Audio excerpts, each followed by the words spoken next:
आवाज आ रही है? आवाज क्लियर सबको? अब तुम्हारी मुझे नहीं आनी चाहिए। इतना आगे बोल के इतना जोर से नहीं चिल्लाना चाहिए। और तुम इतना जोर से चिल्ला रहे हो तब मुझे एक बात और याद आ रही है। 2015 से पहले एक बंदा कहता था कि देश का फ्यूचर लास्ट बेंच पे बैठता है। आगे वाली बेंच पे तो ऐसे लोग बैठते हैं, तो पक्का लास्ट बेंच पे ही बैठता होगा। ओके, जोर से इतना नहीं चिल्लाना, ये एनर्जी बचा के रखनी है। आगे सारे आगे। कहां से हो बेटा आप? हाँ, नया जिला बन गया ना, इसलिए ज्यादा ही जोश में हो। पहले अलग था, कोटपुतली बहरोड बन गया नया जिला। अब इनको लग रहा है जिला बनने का सब चेंज हो जाता है, और हमारा तो बना है आजादी के समय से, कोई चेंज नहीं हुआ है। और उदयपुर जहां बैठे हो तो सबसे पुराना जिला है, इसका इतिहास इतना पुराना जिसकी कोई हद। पहला महाराज प्रमुख अपना, पहला महाराज प्रमुख भी अपना, कौन? भोपाल सिंह जी। बहुत लंबे समय तक रहे। जब वो पद हट गया, राज्यपाल बना, तब भी भोपाल सिंह ही थे महाराज प्रमुख। और राज प्रमुख स्वाभिमान सिंह जी, कहां के? जयपुर वाले। मैं ये बताना चाहता हूं कि जीके मैं भी पढ़ रहा हूं, सिलेक्शन मेरा भी होने वाला है, ठीक है? चलो, कंपटीशन बराबर है अपना। चलो आगे, सब आगे। और कोई आना बाकी है? एक बार मैं कल क्या बताया वो थोड़ा बता देता हूं वापस, फिर हम आज नई बातें करेंगे। कल हमने क्या बताया, सिर्फ 2-3 मिनट का रिवीजन है पूरा। कल हमने पढ़ा कि मर्दा होती क्या है। तो हमने कहा कि मर्दा जो है वो लैटिन, सोइल जो है वो लैटिन भाषा का शब्द है, सोलम से आया है। इसका अर्थ होता है फर्श। क्या होता है? संडे को टेस्ट है, कल और परसों अपनी क्लास है नहीं, फिर शुक्रवार और शनिवार को है। तो जितना शनिवार को पढ़ेंगे तब तक टेस्ट में आएगा, ये भी ध्यान रखना। टेस्ट में 4 क्लास आएगी। कितनी क्लास आएगी? आज की, कल की, शुक्रवार की और शनिवार की। 4 क्लास से जितना पढ़ेंगे उतना सारा आपका टेस्ट का सिलेबस है। और इतना टेस्ट का सिलेबस मुश्किल है कि हर लाइन से एक क्वेश्चन बनाना पड़ रहा है हमें। तो 10-15 लाइन तो पढ़ी होगी अभी तक, और हर लाइन से एक एक क्वेश्चन है। तो पढ़ लेना ढंग से। 20 में से 20 जितने भी क्वेश्चन है, 15-20, वो सारे सही होने चाहिए। वापस, मर्दा लैटिन भाषा का शब्द है, सोलम से बना है, फॉर्स अर्थ होता है। मर्दा जो है पृथ्वी की क्या कहलाती है? त्वचा कहलाती है। मर्दा क्या कहलाती है? पृथ्वी की त्वचा। अब आगे बात ध्यान रखना है कि चट्टानों के टूटने से और कार्बनिक पदार्थों के सड़ने से मिट्टी का निर्माण होता है। मिट्टी के मध्य पाए जाने वाले रंध्रों में जल और ये पौधों को आवश्यक पोषक तत्व, जल और यांत्रिक सहारा देती है। विटनी ने कहा था कि मृदा पोषक तत्वों की दानी है। मृदा का वैज्ञानिक अध्ययन करना, मृदा विज्ञान कहलाता है। क्या कहलाता है? मृदा 3 डायमेंशन की है। कितने डायमेंशन की? 3 विमाएं की। लेकिन भूमि, मृदा विज्ञान की कितनी शाखाएं? पेडोलॉजी और दोनों कौन सी भाषा के? पेडोन प्लस इडेफोन प्लस। पेडोन का मतलब क्या होता है? मृदा या पृथ्वी, और इडेफोन का मतलब मृदा या भूमि। अच्छा, पेडोलॉजी में किसका अध्ययन करते हैं? मृदा के उत्पत्ति का, वर्गीकरण का, विस्तार का। पेडोलॉजी वाले मिट्टी को क्या मानते हैं? प्राकृतिक पिंड। क्या मानते हैं? और इडेफोलॉजी वाले प्राकृतिक पादप का मिट्टी के साथ संबंध। कौन सा लॉजी? इडेफोलॉजी। मिट्टी की विशेषताएं कितनी? मृदा एक प्राकृतिक, मृदा जो है त्रिविमीय, मृदा जो है वो तीनों अवस्थाएं, ठोस, द्रव और ठोस में कौन सी, द्रव में कौन सी, गैस में कौन सी, और मृदा एक परिवर्तनशील पदार्थ है। कैसा है? समय के अनुसार भी परिवर्तन होता है और स्थिति के अनुसार, स्थान के अनुसार भी परिवर्तन होता है। ये 4 बातें अपन ने पढ़ी थी, इसके अलावा कुछ नहीं पढ़ा। 5 मिनट का टॉपिक है, 4 मिनट का। कितने मिनट का? हमने 4 मिनट में रिवाइज कर लिया, तो 4 मिनट से ज्यादा नहीं लगना चाहिए। लेकिन पूरा टाइम कितना लिया? तो ऐसे ही बोल रहा हूं, 5-6 दिन का टॉपिक है। पैसों के लिए हम 20-25 दिन पढ़ाते हैं, ताकि हमें क्या मिलते रहे? हाँ, सिर्फ तुम्हारा भला हो इसमें भी अच्छा ही थोड़ा मेरा भी होना चाहिए। जब कोई 2 जने रिलेशनशिप में और दोनों का भला होता है, उसको बोलते हैं सहजीवी संबंध। कैसा बोलते हैं? कैसा संबंध? तो अपना, आपका और मेरा संबंध कैसा? अच्छा, एक राइजोबियम जीवाणु होता है, पता है? वो दाल की जड़ों में, दलहनी पौधों की जड़ों में रहता है। उन दोनों के बीच में भी कैसा संबंध है? सहजीवी। इंग्लिश में क्या बोलते हैं? सिम्बायोसिस। क्या बोलते हैं? तो सिम्बायोसिस रिलेशनशिप में आपका भी भला और मेरा भी भला, दोनों का भला चलता रहे। आज कोई भी नया काम शुरू करें, उसके पहले दिन ही हमें देवी देवता याद कर लेने चाहिए। लेकिन कल हमने गलती की, नादान है, तो आज याद कर लेते हैं। नेक्स्ट, आज हेडिंग डालो, मृदा विज्ञान से संबंधित देवी देवताएं। अगर वैज्ञानिक वैज्ञानिक पढ़ लेते हैं, मृदा विज्ञान से संबंधित वैज्ञानिक, मृदा विज्ञान से संबंधित वैज्ञानिक,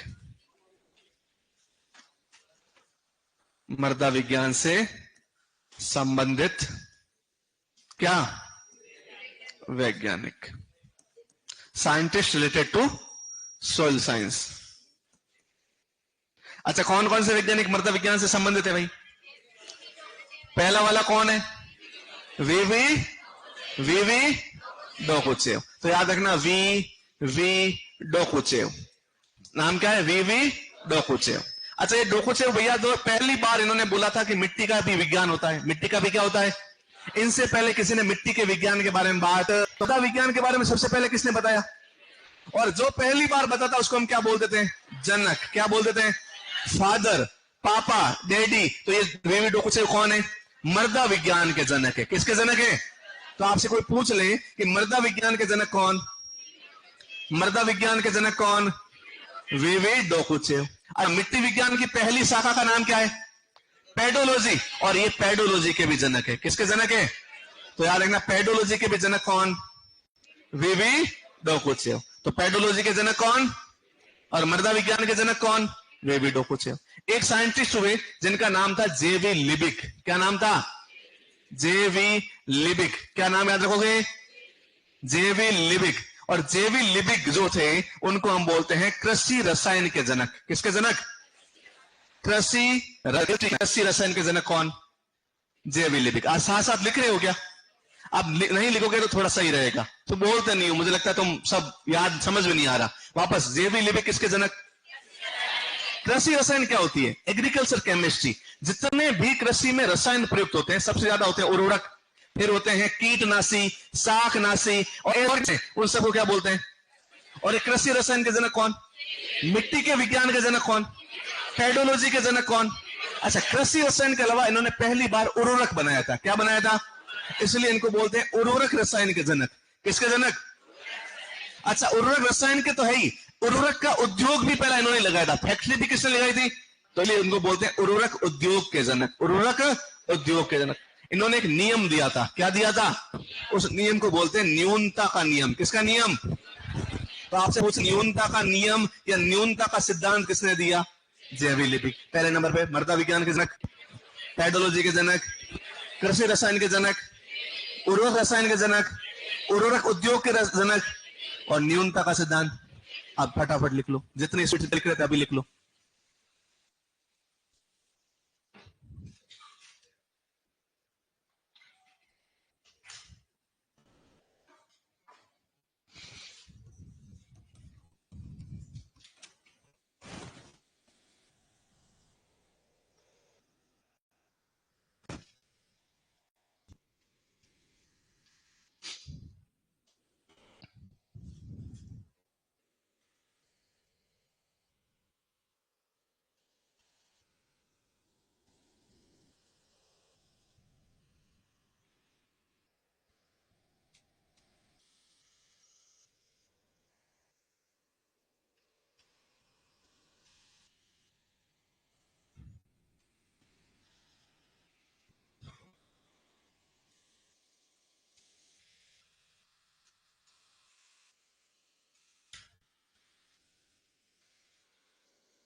लिख दिया? मृदा विज्ञान के जनक, पेडोलॉजी के जनक, कृषि रसायन के जनक, अच्छा उर्वरक उद्योग के जनक, अच्छा इसके अलावा उर्वरक रसायन के जनक, न्यूनता का सिद्धांत। फिर एक वैज्ञानिक आए जेडब्ल्यू लेदर। क्या नाम आया? JW leather. जैसे विश्व में मृदा विज्ञान के जनक है वीवी डोकुचेव, जैसे विश्व में कृषि रसायन के जनक है जेवी लिबिक, ऐसे ही भारत में, कहां पे? मृदा विज्ञान के, भारत में मृदा विज्ञान के, और भारत में मृदा विज्ञान के और कृषि रसायन के जनक कौन है? कृषि रसायन के जनक कौन है? मतलब जो बंदे दो अलग अलग है विश्व में, उनका अकेले का फादर कौन है भारत में? जेडब्ल्यू लेदर है। कहीं भूल जाओगे क्या? नहीं भूलोगे ना? क्या याद रखोगे? भारत में, और भारत में जनक कौन? अब देखो थोड़ा दुविधा ये है कि नाम है JW लेदर, है भारत के, मुझे तो भारत में ऐसा बंदा कोई मिला, लेदर नाम का कोई ताऊ है अपने नहीं है, कोई काका वगैरह, तो ये लेदर था कौन? तो ये एक्चुअली बात है, देश जब आजाद नहीं था, देश गुलाम था। किसका गुलाम था? तो अंग्रेजों का गुलाम था। तो अंग्रेजों ने एक बंदा बुलाया था बाहर से कि भाई यहाँ के, वो मानते थे यहाँ के लोग पढ़े लिखे, क्योंकि उन्होंने यहाँ के उसी समय के लोग देखे, पहले के ग्रंथ देखे नहीं, ग्रंथ देख पता चलता कि उनसे ज्यादा पढ़े लिखे कौन है, क्योंकि अपन इतने ज्यादा पढ़े लिखे थे कि पूरे विश्व के लोग यहाँ पढ़ने आते थे। लेकिन बाद में हम बहुत सालों तक गुलाम रहे, तो हमारे यहाँ ज्यादा पढ़ाई लिखी, और जो साइंस उस टाइम की थे उसमें हम जानते नहीं थे। तो ये जो JW लेदर है ये भारत में आए, लेकिन भारत के बाहर से आए। अब बाहर से जो बंदा आता है उसको घूमने का शौक तो होता ही है, होता है कि नहीं होता है? तो भारत में आया था, पोस्टिंग मिली, नौकरी करने आया, लेकिन नौकरी किया नहीं, घूमने लग गया। घूमते घूमते उत्तर प्रदेश गया। कहां गया? कहां गया? और उत्तर प्रदेश में देखा कि उत्तर प्रदेश की बहुत सारी मिट्टी, उत्तर प्रदेश की मृदाएं सोडिक है। कैसी है? आपकी भाषा में सोडिक कहते हैं, क्षारीय। तो उत्तर प्रदेश में क्या है?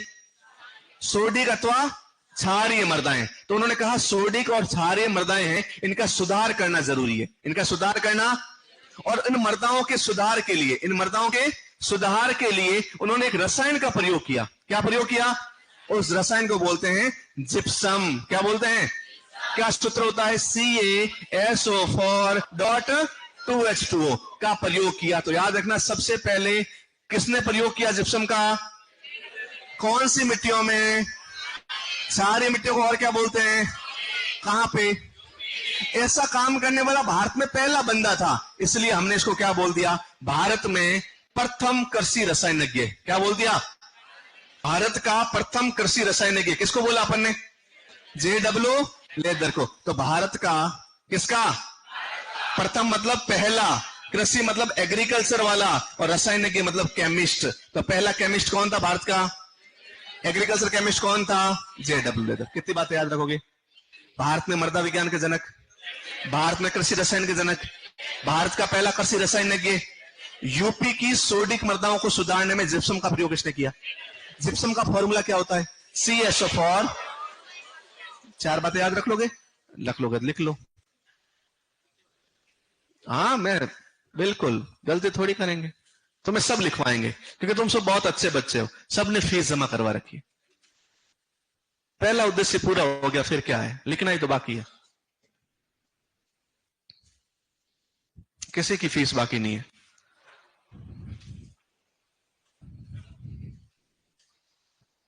आवाज कम कर। हाँ, मुझे भी ऐसा लगा। मुझे तो क्या, मेरी आवाज इसी पे अच्छी लगती है। हाँ, इतनी प्यारी आवाज लगती है भाई। और ये क्लास जाके रिकॉर्डेड क्लास वापस देख लो, मैं आवाज बंद करके देखता हूं, इतनी गंदी आवाज है। जब दाढ़ी बढ़ जाती है लोग मुझे बोलते सर आप अरिजीत सिंह लगते हो। मैं कहूँ मुझे देख ले तो मर जाए बंदा खुद। Okay, next. ये लिख लिया सबने? सबने? जो बंदे आंखें निकाल रहे उन्होंने नहीं लिखा है, वो वही बंदे हैं कि सर यहां तो आगे बढ़, रूम से बढ़ के बताना, बाहर मिल। तो कृषि रसायन के जनक, मृदा विज्ञान के जनक, दोनों बातें ध्यान रखना। कौन है भारत में? विश्व में कौन है? डोकुचेव और जेवी लिबिक। जेवी लिबिक, बहुत बढ़िया। मतलब समझ में तो आ रहा है, मतलब एप्लीकेशन तो नहीं लिखोगे।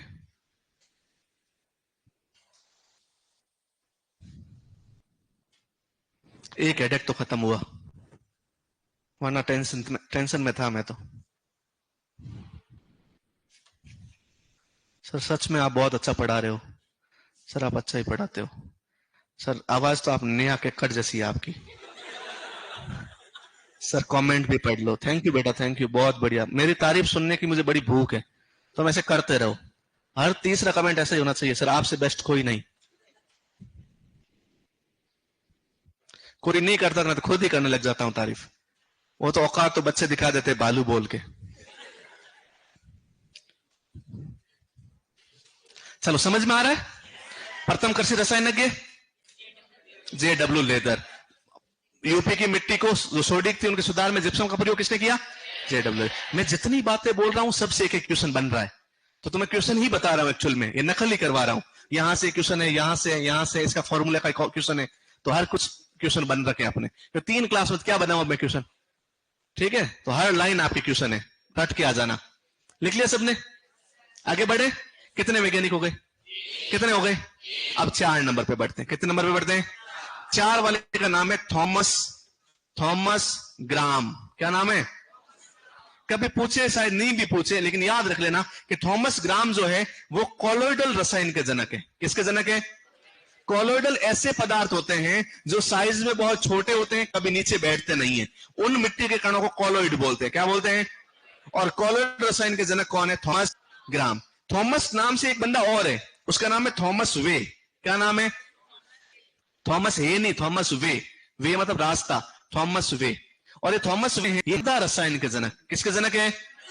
कृषि रसायन के जनक अलग आदमी है, लेकिन ये मिट्टी के रसायन का जनक है। तो मृदा रसायन के जनक कौन है भाई? थॉमस वे। एक बंदा है जिसका नाम बहुत सारे लोगों ने गलत लिख रखा है, तुम सही लिखना। 6 नंबर पे उनका नाम है एमिल ट्रग। बहुत से लिखा एमिल ट्रग, एमिल नहीं है वो, एमिल है। क्या नाम है? एमिल ट्रग। और एमिल ट्रग है मृदा जांच के जनक। किसके जनक है? मिट्टी से बीमार हो जाती है तो उसकी जांच करते हैं, और जांच करने वाले जनक कौन है? एमिल ट्रग। 5 बातें याद रखोगे? ओके। थॉमस ग्राम किसके?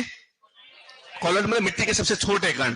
थॉमस वे मृदा रसायन। कृषि रसायन के जेवी लिबिक, भारत में जेडब्ल्यू लेदर। ओके। एमिल ट्रग जैसे ह्यूमन की जांच होती है, अपन बीमार होते हैं अपनी जांच होती है, पौधों की जांच होती है, पशुओं की जांच होती है, ऐसे किसकी जांच? मिट्टी की जांच। जांच के बाद क्या आती है? रिपोर्ट।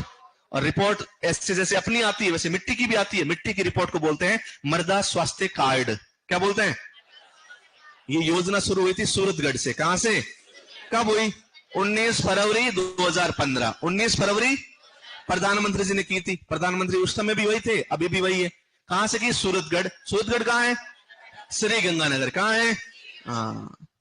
नाराज हो जाएंगे गंगानगर वाले बच्चे, श्री लगाना जरूरी है। चलो लिख लिया सबने? कितने नाम ये याद हो जाएंगे? वापस याद कर लेते हैं। चलो, मृदा विज्ञान के जनक, पेडोलॉजी के जनक, कृषि रसायन के जनक, कृषि रसायन के जनक जेवी लिबिक, जेवी। अच्छा, उर्वरक रसायन के जनक, उर्वरक उद्योग के जनक, न्यूनता का सिद्धांत, भारत में मृदा विज्ञान के जनक जेडब्ल्यू, भारत में कृषि रसायन के जनक, यूपी की सोडिक मृदाओं को सुधारने में जिप्सम का प्रयोग, प्रथम कृषि रसायनज्ञ, कॉलोइडल रसायन के जनक, मृदा रसायन के जनक, मृदा जांच के जनक। ये हो गए सारे देवी देवता। देवी रही नहीं कोई, सारे कौन है? देवता ही देवता है। अब देवता जहां बैठते हैं उनको क्या बोलते हैं? देवरा मंदिर। तो थोड़े मंदिर पढ़ लेते हैं। नेक्स्ट हेडिंग डालो, मृदा विज्ञान से संबंधित संस्थान।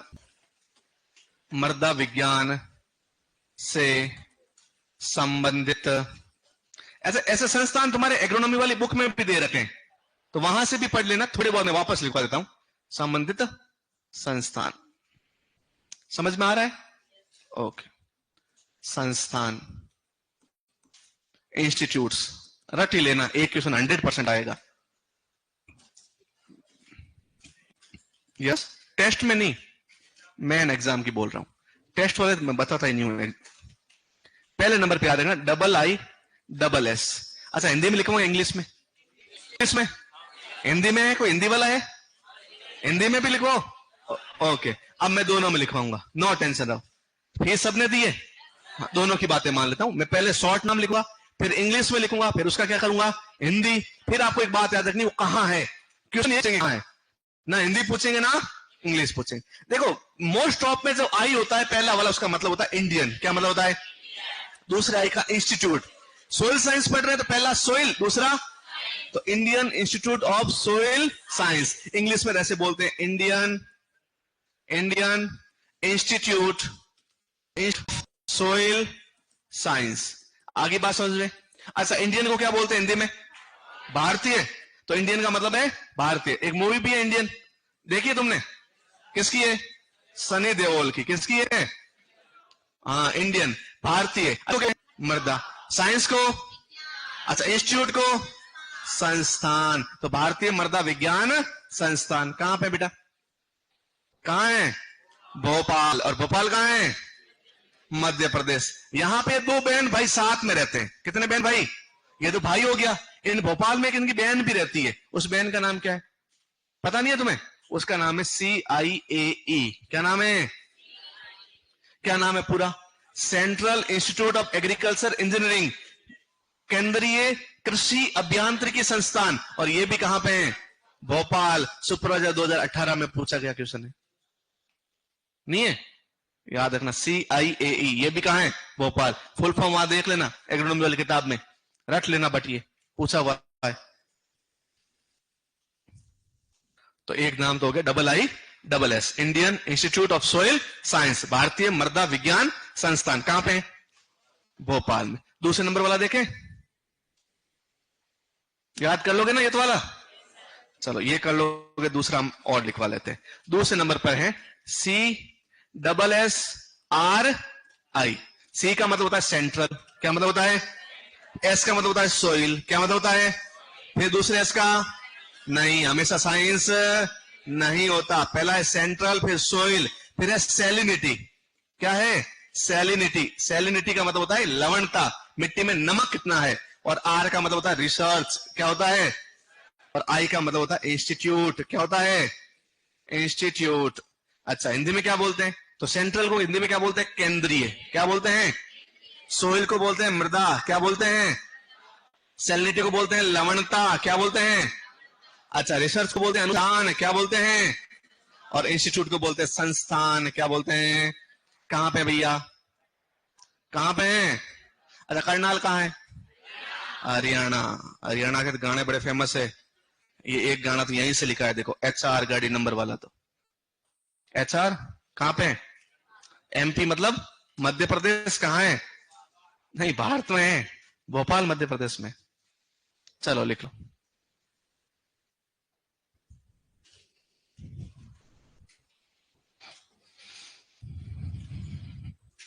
कितने इंस्टीट्यूट हो गए भाई? पहला कौन सा? IISS। दूसरा कौन सा? CSSRI। कहां पे है CSSRI? IISS कहां है? भोपाल। भोपाल में इसके साथ एक और इंस्टीट्यूट है, क्या नाम है? पूरा नाम क्या है? केंद्रीय कृषि अभियांत्रिकी संस्थान। केंद्रीय कृषि अभियांत्रिकी संस्थान, ये कहां पे है? भोपाल में। चलो, कितने इंस्टीट्यूट हो गए? दो हो गए। हाँ, तीसरा छोटा सा इंस्टीट्यूट और लिख लिया अपन ने। अब तीसरे नंबर पे लिखो, ये लिख लिया हो तो आराम से।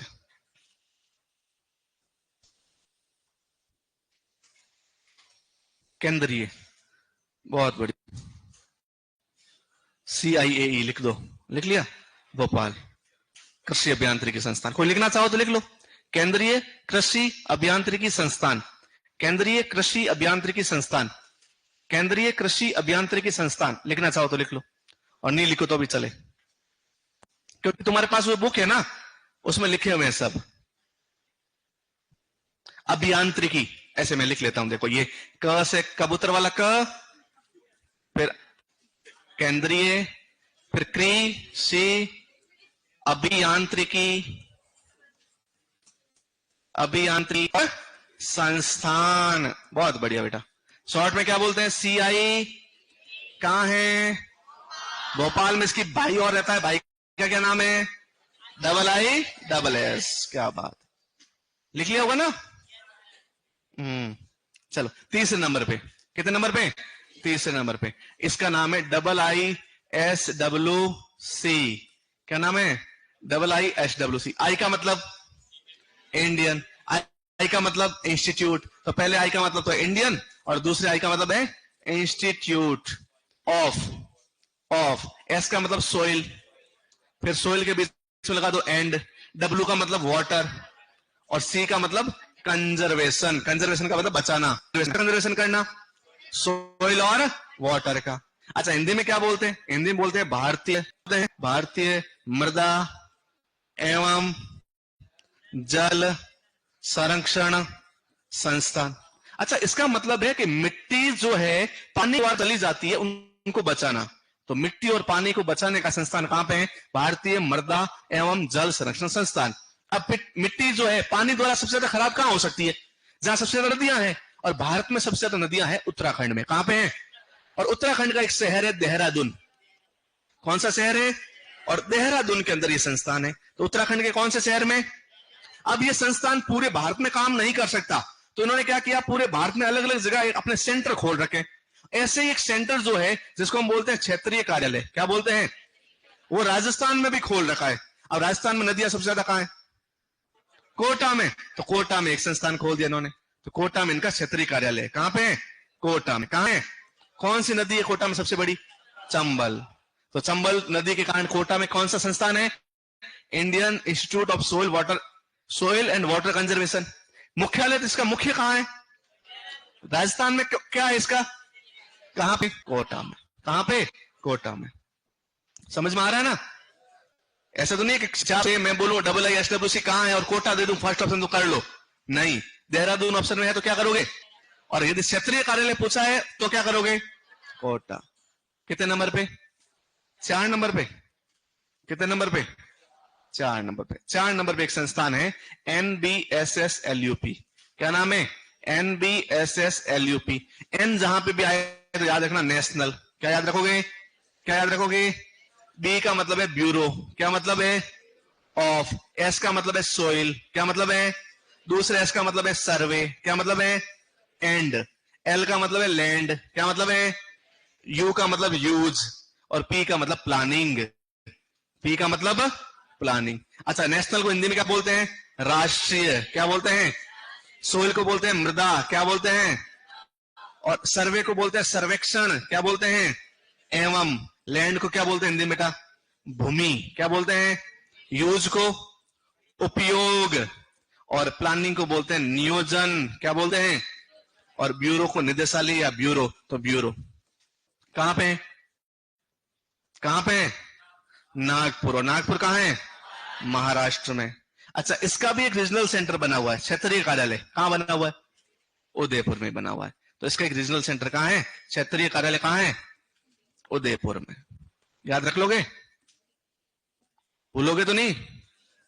कहां पे है उदयपुर में, गए हो कभी, बोरा गणेश जी गए, बोरा गणेश जी, बोरा गणेश जी वाला अगर रास्ता जा रहा है तो जाते जाओ बोर्ड देखने। यूनिवर्सिटी में जाओ तो यूनिवर्सिटी में चले जाओ, वहां पे भी आपको इसका बोर्ड दिख जाएगा। MLSU के अंदर MPUT भी यही है, ठीक। कितने इंस्टीट्यूट हो गए, 4। वैज्ञानिक कितने थे, 6। इंस्टीट्यूट कितने हैं, 4। रट लोगे। IISS कहां है, भोपाल। एक बार लिख लो, पहले कंफ्यूज मत हो, जल्दी लिख लो।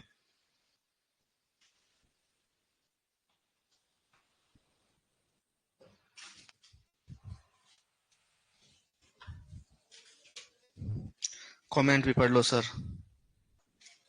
इतने क्या आ जाते हैं यार। सोयल साइंस की माता मैडम क्यूरी है क्या, नहीं भाई।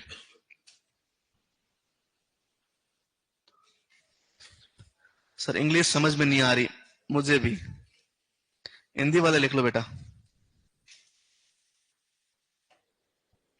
कल आप क्यों नहीं आओगे सर, रीजन मैं बताना तो नहीं चाहता, लेकिन तुम ज्यादा पूछोगे तो बता दूंगा। वैसे मेरा मन नहीं है बताने का, लेकिन ज्यादा जिद करोगे तो फिर बता दूंगा मैं। ज्यादा जिद तो नहीं कर रहे तुम। एक्चुअली मेरे क्या है, एक बार तो मैंने WO के टाइम पढ़ ली थी जीके, अब मेरे जीके का रिवीजन बाकी है, तो मैं अभी 2 दिन जीके का थोड़ा रिवीजन कर लूंगा, फिर 1 दिन 2 दिन और छुट्टी लूंगा मैं बीच में, तब मेरा हिंदी का रिवीजन हो जाएगा। ओके, पोषक क्या हुआ, अच्छा आप ट्यूशन पूछोगे, हाँ कोई बात, तो पूछ सकते हो, बताना नहीं बताना मेरी मर्जी है ना। हाँ, और मैंने वापस पूछ लिया तो, क्योंकि मैं तो ट्रू कॉम्पिटिटर हूं नहीं तुम्हारा, सच में तो कोई कंपटीशन अपना है नहीं, डरो मत तुम। चलो, ये तो पता है ना तुम्हें। हाँ, क्या हुआ, 8 बार में हार मान ली मैंने, ठीक है, मैं अब हार मान चुका हूं। मैं कोई सिकंदर थोड़ी हूं कि हारूंगा तो जीतने की कोशिश करता ही रहूंगा। इतने चारों याद हो जाएंगे, चलो बहुत बढ़िया। एक पंडित जी से मैंने और मिला था, उन्होंने कहा था कि 8वां और 9वां बैच जो है तुम्हारे लिए लकी है, तो यहां पढ़ाते पढ़ाते तुम्हें कुछ और खुशखबरी मिल ही जाएगी। तो मैं तो इसी उम्मीद में तुम्हारी बाकी 7 क्लास में कोर्स खत्म कर दूं, लेकिन अब कब मिले, जब तक खुशखबरी नहीं मिलेगी अपन क्लास लेते हैं। चलो, कितने, 4। पहले नंबर पे, दूसरे नंबर पे, तीसरे नंबर पे, 4 नंबर पे। सबसे पहले बेटा आज जाना रूम पे, शॉर्ट नाम लिखना। क्या नाम लिखना, फिर शॉर्ट नाम लिख ले एक बार, फिर उसका फुल नाम लिखने की कोशिश करना, पहले हिंदी में फिर इंग्लिश में भी लिख लेना हो सके तो, और वो कहां पे है, वो सिर्फ इनके साथ जो आपके एग्रोनॉमी के बुक में दे रखे हैं वो भी पढ़ लेना, जरूर इन 4 में से आएंगे, दे रखे हैं वो सारे भी। तो ये 4 तो याद हो ही गया आई थिंक, इनको वापस याद करने की जरूरत, और पढ़े तो जूम पे जाके करना ही है। यहां तक क्लियर? आगे बढ़े, आगे बढ़े, पढ़ेगे। नेक्स्ट टॉपिक लगाओ, मृदा के घटक। मृदा के घटक। अच्छा, घटक क्या होते हैं पता है ना? जैसे मैं बोलूं इस क्लासरूम के घटक कौन है, तो एक क्लासरूम के घटक में एक मैं आता हूं टीचर, एक आते स्टूडेंट्स, एक ये ऑनलाइन पूरा सिस्टम, एक आपके जो भी हवा के लिए सिस्टम लगा रखा वो, तो ये सारे घटक है, इन सब से मिलकर क्लास बनती है। ऐसे ही मैं जब मृदा के घटक बोल रहा हूं तो मृदा किन किन से मिलकर बनी हुई है, मिट्टी के अंदर एक्चुअल में है क्या क्या।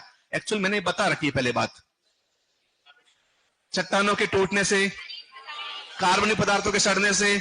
अच्छा, एक बच्चे वहां वाले कोई कंफ्यूजन लेके आए थे, सर जीव पदार्थ होते हैं, सर जैविक पदार्थ क्या होते हैं, सर जैव पदार्थ क्या होते हैं। चारों ही सेम ही है, चारों ही क्या है, भले उनको हम जीवांश पदार्थ बोल दो, भले कार्बनिक पदार्थ बोल दो, जैव पदार्थ बोल दो, भले जैव पदार्थ बोल दो, अलग। ऐसे छोटे मोटे क्वेश्चन में लड़ना, अभी बहुत सारे ऐसे क्वेश्चन आएंगे जब अभी तुम लड़ रहे हो, फिर साइंटिस्ट लोग लड़ेंगे, वैज्ञानिक लड़ रहे हैं आपस में, तो कभी भी कोई भी ज्ञान पूर्ण नहीं होता। आपको मैं बोल रहा हूं कि पूरी सोयल साइंस आती है, तुच्छ भरी नहीं आती। तुम्हें पूरा एग्रीकल्चर आता है, या कोई कितना भी बड़ा पीएचडी किया हुआ उसको पूरा सब्जेक्ट आता है, तो नहीं आता, क्योंकि ज्ञान की कोई सीमा, कोई एंड है ही नहीं। तो इसका मतलब आपको लड़ना नहीं है ऐसे टॉपिक पे। जीवांश पदार्थ बोलते हैं, हाँ बोलते हैं, एक पदार्थ के 4 नाम हो सकते हैं, नहीं हो सकते, हो सकते हैं। तो जीवांश पदार्थ, कार्बनिक पदार्थ, जैविक पदार्थ, ऑर्गेनिक मैटर, जैव पदार्थ, सब एक ही है। अब बताओ घटक कितने? चट्टानों के टूटने से, कार्बनिक पदार्थों के सड़ने से, कार्बनिक पदार्थ, क्या पदार्थ, कार्बनिक पदार्थ। तीसरे नंबर पे याद रखना जल, और 4 नंबर पे वायु।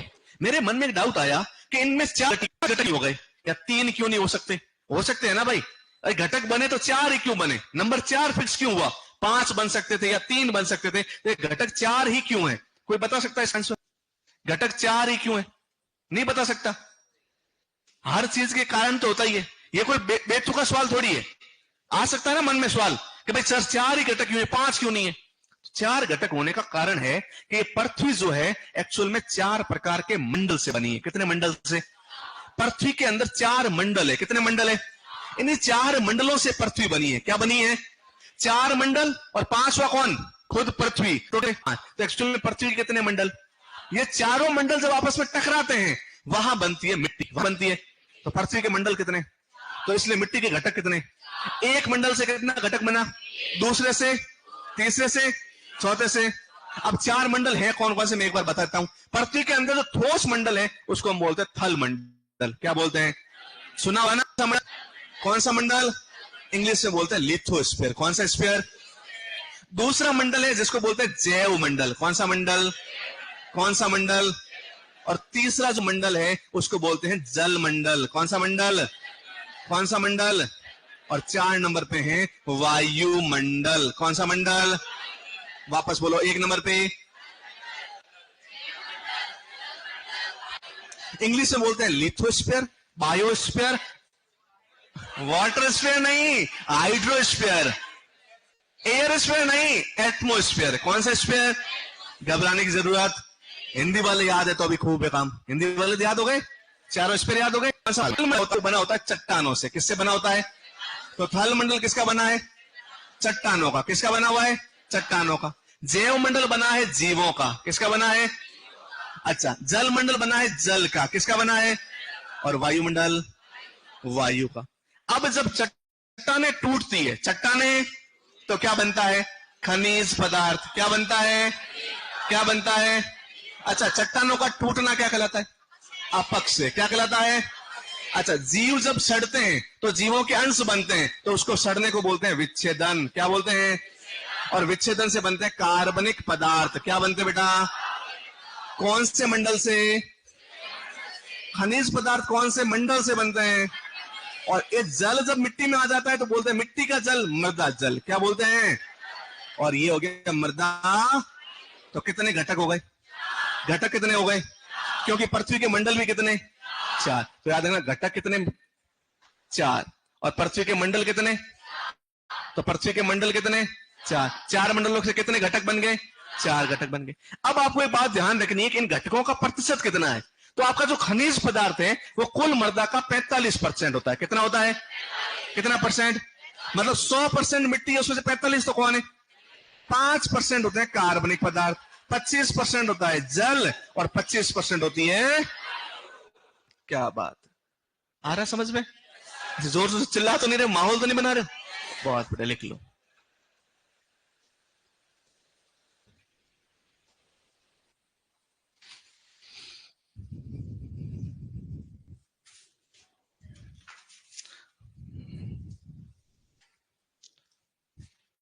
धीरे धीरे मेरी राइटिंग तुम समझने लगोगे। देखो ये जो है ना, ये क्या लिखा हुआ है? अक्षय वाला अक्षय। अब जल्दबाजी में थोड़ा गलत लिखा जाए तो तुम समझ जाओगे, धीरे धीरे समझ जाओगे ना, तो तुम समझदार हो।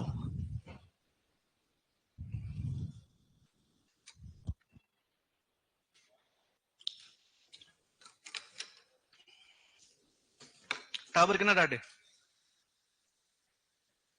जिन्हें नौकरी लागी उम्र है, ये ब्याह उम्र से हो भाई, समझ में आ गया इनको।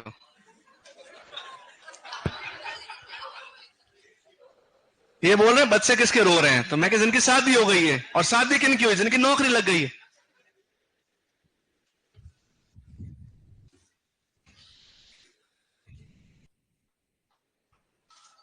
तो जिनके घर में भी बच्चे रो रहे हैं उनके घर में खुशी है भाई।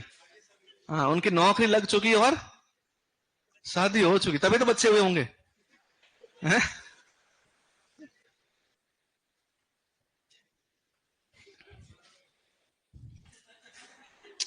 सर जी आपके टॉपिक बुक में नहीं है। हाँ, हम बुक बना रहे हैं अभी वापस, इस बार वाली जो बुक आएगी उसमें मिल जाएंगे। सर्वाधिक नदियों वाला जिला चित्तौड़ है, मैं संभाग की बात कर रहा हूं। अरे आप मेरे मेरे से जीके मत पढ़ो भाई, आप ये रटो मत। मैंने बोला था कोटा में नदियां, मैं बोल नदियां सर्वाधिक नहीं है, लेकिन नदियों द्वारा अपर्दन सर्वाधिक कोटा में ही है। और जब कोटा में इसलिए वहां बन गया कौन सा संस्थान? IISWC।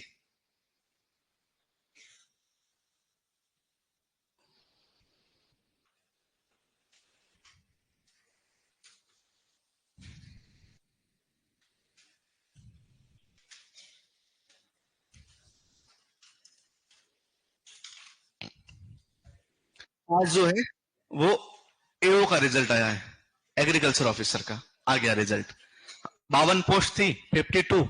और आपके ऊपर जो सबसे बड़े अधिकारी हैं वो होते हैं कृषि अधिकारी, वो बन गए अभी। वो तुम्हारा इंतजार ही कर रहे हैं कि कब तुम जाओगे। सबसे ज्यादा दुख देने वाले वही है। मेरे 5-6 पहचान वाले भी बने हैं, तो मैं यदि सुपरवाइजर बना तो मेरे तो रिलैक्स ही है काम, क्योंकि वो मेरे जूनियर है। अब वो जूनियर है तो फिर उनसे बोल सकते हैं भाई ये काम थोड़ी करूंगा मैं, तू कर। लेकिन तुम्हारे साथ बहुत बुरा होने वाला है? क्या हो गया? नहीं, कोई सीनियर नहीं होता एग्रीकल्चर सिस्टम में। जो यूजी में जूनियर है ना, वो जिंदगी भर का जूनियर है। जो एग्रीकल्चर में बीएससी में जो जूनियर है वो आपका जिंदगी भर का जूनियर है, भले वो प्रधानमंत्री बन जाए। और ये रियल बात है एग्रीकल्चर में। आप अभी तक थोड़ा सिस्टम से परिचित नहीं हो। एग्रीकल्चर सिस्टम के अंदर आपके टाइम मुझे नहीं पता अब क्या हो रहा है बीएससी में, लेकिन हमारे टाइम में जो बीएससी कर लिया और हमारा जो सीनियर है, भले वो नौकरी लगा ना लगा, अभी कैसे ही घूम रहा है, शादी हुई नहीं हुई, रहेगा हमारा क्या? सीनियर रहेगा। और हमारे जो जूनियर वो जूनियर रहेंगे। अब आने वाले अब बच्चे जो है शायद इतना ज्यादा स्ट्रांग बॉन्ड उनमें नहीं है, भले कुछ भी बन जाए वो क्या रहेंगे? जूनियर ही। और जूनियर तो फिर पता ही है कोई बीएससी वाले बंदे यहाँ पे? मत खड़े हाथ खड़े भाई, बेइज्जती होती है। ये 12th वाले बच्चों के सामने क्यों बता रहे हो? आप यही बोलो 12th पास है हम तो। हाँ, ओके ओके, चलो आगे बढ़े। कितने पर्ची के मंडल कितने, घटक कितने? 45 और 5 50, 25 और 25 टोटल कितनी हुई? मतलब टोटल मिट्टी में कितने परसेंट? 100%। तो मृदा कितने? 100%। कितने प्रतिशत? 100%। कितने पदार्थों से? 4 पदार्थों से। कितने पदार्थों से? उनमें से जो 2 शुरू के पदार्थ है उनको हम बोलते हैं ठोस पदार्थ। कैसे पदार्थ? मैंने लिखवाया था पहले, कौन से पदार्थ? इन ठोस पदार्थ को हम बोलते हैं मृदा कण। क्या बोलते हैं? मृदा एक्चुअली कितने परसेंट होते हैं? 50%। 45 और 5, ओके। जो बीच में जगह है उनको बोलते हैं रंध्र अवकाश। क्या बोलते हैं बेटा? क्या बोलते हैं? अब 50 ये तो ये भी कितना हो जाएगा, क्योंकि 50 और 50 दोनों कितने हो गए? 100। ठोस पदार्थ कितनों से मिलकर बनाए? दो चीजों से। कितने चीजों से? कौन कौन सी भैया? कार्बनिक पदार्थ और खनिज पदार्थ। खनिज कितना?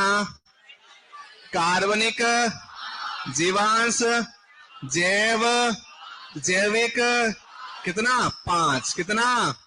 मृदा जल, मृदा वायु। क्या ये 25-25 हमेशा इतना ही रहेगा क्या? ये हमेशा इतना? धूप ज्यादा पड़ी तो पानी उड़ जाएगा, तो वायु बढ़ जाएगी। बारिश हुई तो वायु क्या बढ़ जाएगा? जल बढ़ जाएगा। तो ये कांस्टेंट, ये परमानेंट, ये टेम्परेरी है। कैसे हैं? और किस पे निर्भर करते हैं? जलवायु पर निर्भर करते हैं। तो याद रखना, इनका प्रतिशत किस पे निर्भर करता है? जलवायु पर निर्भर करता है कि जलवायु कैसी है। यदि ज्यादा हॉट जलवायु है तो क्या बढ़ जाएगा? वायु। और ज्यादा ह्यूमिड है, पानी ज्यादा बरस रहा है, क्या बढ़ जाएगा? जल। बहुत ज्यादा जल हुआ 50% जल हो जाएगा, बहुत ज्यादा वायु हुई 50% क्या हो जाएगी? वायु हो जाएगी। लिख लो।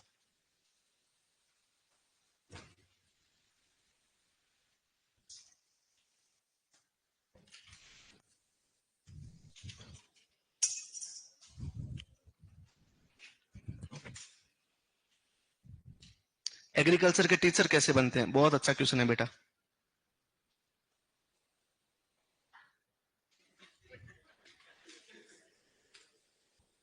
हाँ, एग्रीकल्चर के टीचर पढ़ के बनते हैं। बहुत अच्छा आंसर बताया इन बच्चों ने। एक्चुअली टेक्निकल आंसर ये है कि एग्रीकल्चर में टीचर बनना हो तो फर्स्ट ग्रेड टीचर ही बनते हैं। एग्रीकल्चर के कोई सेकंड ग्रेड, थर्ड ग्रेड नहीं होता। कौन सा बनेगा? फर्स्ट ग्रेड, जिसको हम लेक्चरर बोलते हैं, व्याख्याता। ये बनने के लिए आपको पहले एग्रीकल्चर में बीएससी करनी होती है, जो कितने साल की होती है? 4 साल। फिर एमएससी करनी होती है, वो कितने साल की होती है? फिर उसके बाद में बीएड करनी होती है। क्या करनी होती है? बीएड। बीएड करने के बाद आप एक एग्जाम होता है एग्रीकल्चर लेक्चरर का, उसकी अभी वैकेंसी आ रखी है, कुछ 800 समथिंग पोस्ट है। 500 पोस्ट है। उस 500 पोस्ट वैकेंसी आ रखी है, वो आपको एग्जाम देना होता है। उस एग्जाम में सबसे मुश्किल एग्जाम होता है उसका फर्स्ट पार्ट, उसमें लाने होते हैं 40% नंबर। आरपीएससी में आजकल जितने एग्जाम हो रहे हैं उसमें सबसे बड़ा तकड़ा मामला यही चल रहा है कि 40% किसी के आते हैं। अभी टेलीकॉम एसआई का एग्जाम हुआ परसों, 36% एलिजिबिलिटी थी और मुश्किल से 2-4 लोगों के होंगे। पॉलिटिकल साइंस सेकंड ग्रेड का एग्जाम हुआ या फर्स्ट ग्रेड का हुआ, 6 जने पास हुए। ठीक है, तो बड़ा मुश्किल काम हो गया भाई ये तो। कोई एमएससी किया हुआ तो यहां नहीं है? हाथ मत खड़े करना।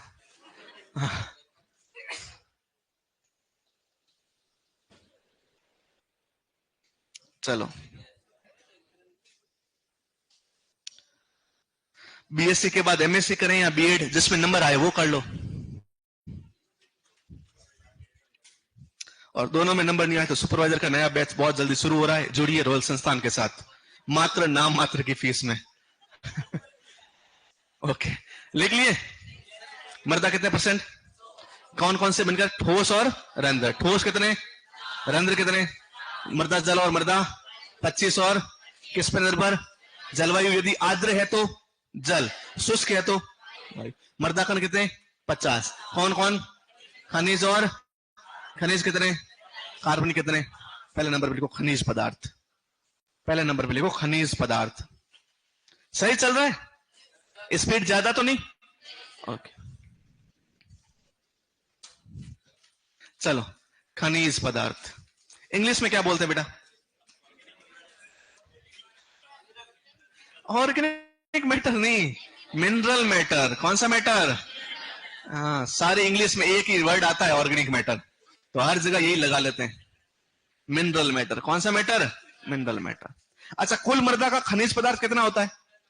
तो याद रखना, कुल मृदा में कितना होता है? कुल मृदा में 45% होता है। कितना परसेंट होता है? 45%। अब मैं पूछ लूं कि कुल ठोस पदार्थ में कितना होता है? कुल ठोस पदार्थ में, अब कुल मृदा में तो है 45, लेकिन कुल ठोस में कितना है? तो अब थोड़ा देख लेते हैं। अब थोड़ा देख लेते हैं। मैं बोल रहा हूं कुल मृदा में कितना है, तो 45। कुल मृदा में कितना है? अब मैं मिट्टी को हटा देता हूं, मैं बोलता हूं मृदा कण में, टोटल मृदा कण में, मतलब टोटल मृदा कण कितना कर लिया मैंने? 100%। कितना कर लिया? तो 100 करने के लिए किससे गुणा किया? तो इसको भी किससे गुणा कर लो, इसको भी किससे गुणा कर लो, तो ये तो कितना हो गया और ये कितना हो गया? इसका मतलब टोटल मिट्टी का तो है टोटल मिट्टी का तो है, लेकिन ठोस पदार्थों का कितना है? 90%। नहीं आया समझ में? मैं ये बोल रहा हूं कि इस रूम के टोटल में से मैं कितना हूं, तो आप सबको जोड़ के मेरे अकेले का परसेंटेज निकाल दो। अब मैं बोलूं उसको हटा दो, आधों को हटा दो, आधों में मैं कितना हूं, तो आपको क्या करना है, पहले 100% में ज्ञात किया तो कितना था, अब हमने ठोस को कितना मान लिया है, तो 100 करने के लिए हमने 50 को किससे गुणा किया है, तो इसको भी किससे गुणा कर लो, कितना हो जाएगा। अब मैं बोलूं कुल मर्दा में कार्बनिक पदार्थ, कुल ठोस में कार्बनिक पदार्थ, आगे बात समझ में? तो याद रखना कुल ठोस में आपका जो होता है वो होता है 90%। कितना होता है? अच्छा, आपका जो खनिज पदार्थ है बनता कैसे है? चट्टानों के टूटने से, और चट्टानों का अपक्षय क्या कहलाता है? वेदरिंग। क्या कहलाता है? इससे क्या बनता है? खनिज पदार्थ बनता है। क्या बनता है? खनिज पदार्थ। कितना प्रतिशत? 45।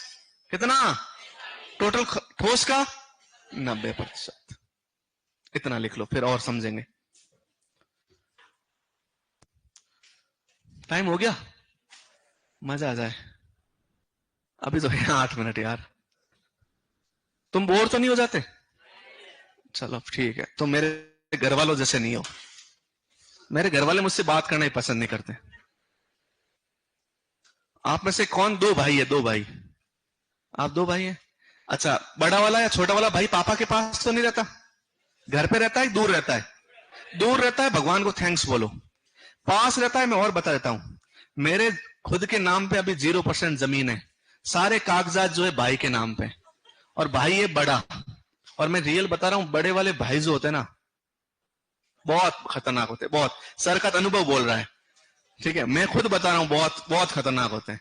और इसका एक कॉन्सेप्ट भी मैं बताऊंगा। ये बड़े वाले भाइयों ने छोटे वालों का जीना आराम कर रहा था। तुम ज्यादा खुश मत हो, तुम छोटी बहनें हो क्या घर में? दुखी जीवन है तुम्हारा, तुम्हारा दुख तुम जान सकते हो। अरे तुम्हारा काम क्या है? गर्मियों में पानी की बोतल भरो, फ्री कूलर में पानी भरो, ज्यादा से ज्यादा जो बहन ने खाना खाया उसके बर्तन धो। अच्छा, बहन इतनी खतरनाक कि अपने कपड़े भी छोटी वाले से धुलवा ले। तो ये बड़ी बहनें और बड़े भाई, ए भगवान, ये पुराने जमाने में अच्छे होते थे। राम जी जैसा भाई होता था, अपने छोटे भाई लक्ष्मण से कितना स्नेह करते थे। लेकिन अभी वाले भाई करते हैं, खूब करते हैं। तो फिर मेरा वाला भाई खराब है, सॉरी भैया, क्योंकि हम दोनों भाई सुपरवाइजर की तैयारी कर रहे हैं। ओके, वो घर पे रह कर रहा है और मैं यहां उदयपुर में। चलो ठीक है। कितने कितने घटक? 4 घटक। पहले नंबर पे कौन सा? खनिज। कितना परसेंट? 45। ठोस का कितना? चट्टानों के टूटने से क्या बनते हैं? खनिज पदार्थ। चट्टानों के टूटने से क्या बनते हैं? अच्छा, चट्टाने किसका भाग है? थल मंडल का। और थल मंडल जो होता है ना, अच्छा पृथ्वी देखिए, पृथ्वी, ये जो पृथ्वी है, इस पृथ्वी की सबसे बाहरी परत है, बाहरी परत, उसको हम बोलते हैं भूपपड़ी। क्या बोलते हैं? जो चट्टाने बाहर है उनको किस क्या बोलते हैं? भूपपड़ी। इस भूपपड़ी के अंदर एक और परत है जिसको हम बोलते हैं मेंटल। क्या बोलते हैं? और मेंटल के अंदर एक और परत है जिसको हम बोलते हैं कोर। क्या बोलते हैं? ना तो अपने ये काम की, ना अपने, लेकिन ये अपने काम की, क्योंकि इन्हीं के टूटने से क्या बनेगी? मृदा बनेगी। क्या बनेगी? तो अपने काम की कौन? लेकिन याद रखना, परतें हैं कितनी? सबसे बाहर, अंदर, अंदर, ये कोई काम की, ये कोई काम की, सबसे ज्यादा काम की कौन है? भूपपड़ी। कौन है? तो आपको याद रखना, भूपपड़ी की चट्टाने जो है उसी से क्या बनती है? मृदा बनती है। क्या बनती है? मृदा। तो भूपपड़ी जो होती है, भूपपड़ी बनी हुई किसकी? चट्टानों की। किसकी बनी हुई? चट्टाने किसकी बनती है? खनिजों की। किसकी बनती है? और खनिज किसके बनते हैं? चट्टानों के। नहीं, अरे ज्वालामुखी से चट्टान बन गई, उसमें खनिज है। मैं बोला एक खनिज किसका बना हुआ होता है? हाँ, कोई बोल रहा है जीवाश्म। जीवाश्म का खनिज होते हैं। अरे वापस देखते हैं, तुम सब भूल गए। देखो, ये थी पृथ्वी, ये कौन था? पृथ्वी के अंदर है भूपपड़ी। कौन है? अच्छा, भूपपड़ी में चट्टाने। कौन है? चट्टानों में खनिज। कौन है? अब एक खनिज का उदाहरण बताओ, तुम एक खनिज बताओ। एक खनिज है जिप्सम। कौन है? क्या फॉर्मूला होता है? CaSO4.2H2O। अब मुझे बताओ इस खनिज में है क्या? Calcium, sulphur, oxygen, hydrogen. और इनको हम क्या बोलते हैं? तत्व। क्या बोलते हैं? तो अब आप वापस देखो, पृथ्वी, पृथ्वी किसकी बनी? भूपपड़ी। भूपपड़ी चट्टाने, खनिज, खनिज बने होते हैं, खनिज बने होते हैं। अब मैं बताऊं, चट्टाने जब टूटेगी तो क्या बनेगी? मृदा। अच्छा, मृदा में है क्या? खनिज। और ये खनिज किसके बने? तो यदि तुम्हें मैं बता दूं कि भूपपड़ी में तत्व कितने हैं, तो तुम बता दो कि मिट्टी में तत्व कितने? क्योंकि मिट्टी क्या है एक्चुअली? भूपपड़ी की तो बनी है, तो भूपपड़ी में जो तत्व है वही किसमें तत्व है? मृदा में तत्व है। तो भूपपड़ी में कितने तत्व है ये पता होना चाहिए। कितने? अच्छा, टोटल तत्व है कितने? अरे वो आवश्यक है, पोषक तत्व है। तत्व, अरे पौधे को जिंदा रहने के लिए 17 चाहिए। कितना चाहिए? अपने जिंदा रहने के लिए 17, उससे भी ज्यादा चाहिए। पौधों को आयोडीन, नहीं अपने को आयोडीन। आयोडीन नहीं होता तो क्या होता है? हाँ, घेंगा रोग हो जाता है आयोडीन की कमी से। होता है कि नहीं होता है? अच्छा, लेकिन आयोडीन पौधों को नहीं चाहिए। इसका मतलब आवश्यक पोषक तत्व अलग अलग है, लेकिन कुल तत्व कितने हैं? कुल तत्व कितने हैं? तत्व कहां मिलते हैं अपने को देखने को? आवर्त सारणी में। कहां मिलते हैं? और आवर्त सारणी में लगभग 114 पोषक तत्व है। कितने हैं? अब ज्यादा बढ़ेंगे घटेंगे, तो 17। 17 क्या है? आवश्यक। किसके? तो अपने भी कंफ्यूज। ऐसा नहीं है क्वेश्चन है स्टेटमेंट वाला। आवश्यक पोषक तत्व या मानव के लिए आवश्यक पोषक तत्वों की संख्या 17 है कि राइट? किसके लिए? पौधों। जीवों के लिए भी, पौधों के लिए कितने हैं? 17। कितने हैं? नहीं, टोटल तत्व कितने हैं? 114। उनमें से लगभग 106 पोषक तत्व भूपपड़ी में पाए जाते हैं। कितने तत्व? इन 106 में से 8 ऐसे हैं जो लगभग 99% बनाते हैं। कितने बनाते हैं? तो इतने पढ़े जाएंगे भी। किसी से याद आज तक हुए तो कितने याद करने? 8 याद करने। कितने याद करने? तो भूपपड़ी में मुख्य तत्व कितने? भूपपड़ी में मुख्य तत्व कितने? भूपपड़ी में मुख्य तत्व कितने हैं? तो लिखिए भूपपड़ी का संगठन। भूपपड़ी का संगठन। नेक्स्ट हेडिंग डालिए, भूपपड़ी का संगठन। यस, कोई डाउट नहीं? भूपपड़ी का संगठन। कितने तत्व भूपपड़ी मुख्य? 8। बाकी तो खूब सारे हैं, लेकिन अपन कितने पढ़ेंगे? मुख्य।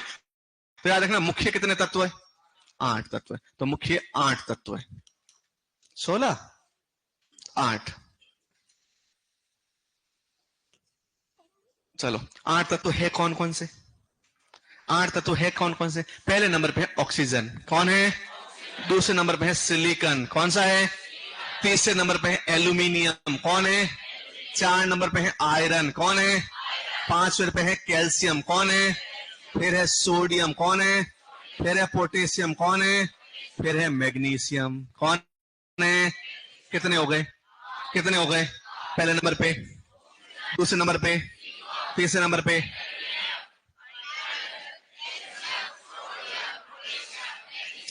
अच्छा, ऐसे तो कोई बच्चे नहीं है जो यहाँ आयरन को आयरन नहीं पढ़ना आता। ये कैल्शियम ही तो है। अच्छा देखो, Ca हो तो कैल्शियम, Co हो तो, Cu हो तो, Cr हो तो, Cd हो तो कैडमियम। सब अलग अलग है। तो ऐसे नहीं पहला वाला याद कर लिया बाद में याद नहीं है। तो Ca मतलब क्या होता है? तो ये वाला जो है ना, ये वाला होता है कितने नंबर पे? 5वें नंबर पे। कितने नंबर पे? हाँ, बहुत बड़ा खेल है केमिस्ट्री। तुम बहुत टैलेंटेड हो, पता है? रियली अभी तक जितने बैच पढ़ाए मैंने, तुम सबसे ज्यादा टैलेंटेड बच्चे हो। कितने? कौन सा बैच है? 8वां 9वां। रियली बहुत अच्छा बैच है। ऑक्सीजन, सिलिकॉन, टोटल कितने हो गए? 8 ही हुए। ऑक्सीजन जो होता है वो लगभग होता है 46.6%, 46.6%। सिलिकॉन होता है 27.7%, 27 एल्यूमिनियम होता है 8.13%। आयरन जो होता है वो लगभग होता है 5%। कितना होता है? इनको ज्यादा याद करना, ये 4 याद कर लेना। मैंने अलग अलग इसलिए लिखे क्योंकि शुरू वाले जो 2 है वो होते हैं अधातु। क्या होती है? क्या होती है? लगभग कितनी परसेंट? 75%। कितनी परसेंट? और जो लास्ट वाले 6 हैं ये है धातु। क्या है? और ये लगभग होते हैं 25%। कितना परसेंट? कितना परसेंट? जल्दी लिख लो, टाइम हो गया है, खाना खाना है। हाँ अभी बस ये हटा रहे हैं। चलो,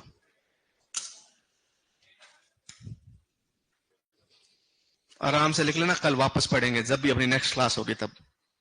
कब है नेक्स्ट क्लास? शुक्रवार को। सर जी टाइम हो गया, मैं तो 1 सेकंड एक्स्ट्रा नहीं पढ़ा था।